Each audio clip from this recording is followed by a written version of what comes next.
Real failure is trying something, learning it doesn't work, and then continuing to do it anyway.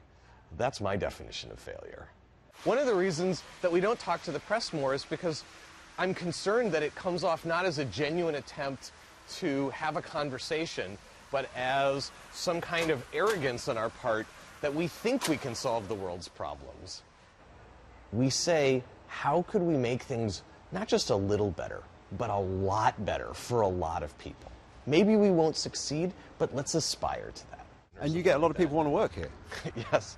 If I tell you that you could come here and be the best possible version of yourself, that I want you to be creative, I want you to take risks, I'm going to get the best people because everybody wants to do that. Yeah. And then, because I get the best people, we're going to make more progress per dollar than if I had tried to sort of put the screws down on you and make sure you didn't mess around.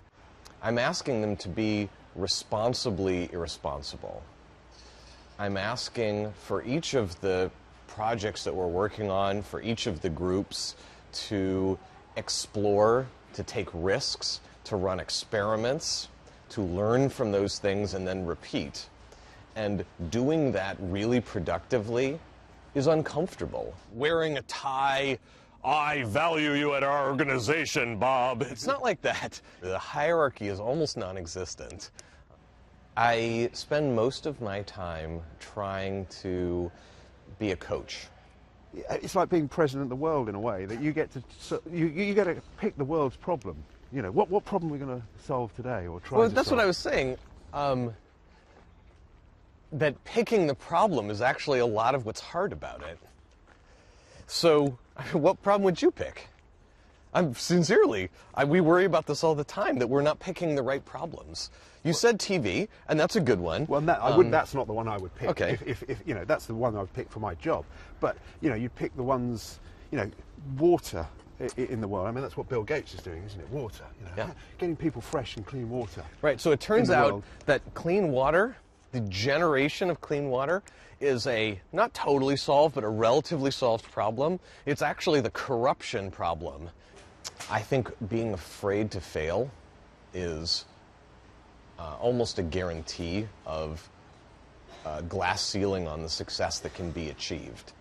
If I tell you that you must make at least 10% progress over the next year, you will only make 10% progress. There's no chance that you will be 10 times as good on any front a year from now. Independent of which company you are, what you're working on, there's zero chance. This is the best company in the world. You better succeed. You better make every effort and win, and you've got to succeed, and if you don't succeed, you're out.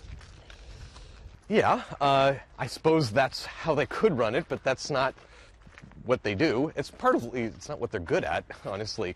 It takes a lot of emotional intensity and a special kind of skill to be able to fire people effectively. Yeah. And that's not a skill that Google has developed. If we expect a viper's pit of politicalness, that's what we're going to get. And if we just don't tolerate politics, if that's what counts as failing, if that's what counts as looking stupid, if enough of us drive transparency in the organization, when any of us tries to act political, it will just look ugly and embarrassing, and you won't do it anymore. You don't have to stay with your manager if you don't want. If you're done with the project you're on, you can go to a different part of Google. You don't have to have your manager's permission.